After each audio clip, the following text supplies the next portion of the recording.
பார்த்தாலே union union union. வெட்டு குத்து அடிதடி ரத்த கழைய போயிட்டு இருக்கு வாழ்க்கை. இப்ப நீ தனி ஆடல, என் தங்கச்சியும் கூட இருக்க ஞாபகம் வச்சுக்க. நீ பண்ற ஒவ்வொரு ரவுடி தரத்துக்கும் அவளும் சேர்ந்து கூட ஓடணும் ஓடியணும். புரியுதா?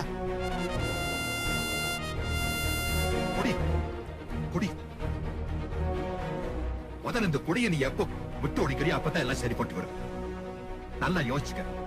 வாழ்க்கையில என் தங்கச்சி முக்கியமா இல்ல இந்த குடி முக்கியமா? அதையும் மீறி குடிக்கிறோம்னா மாதிரி நான் சத்தா நீ குடுறா. நான் சத்தா அன்னைக்கு குடி. சத்தியம் குடிக்க மாட்டேன். சத்தியம் பண்ணு.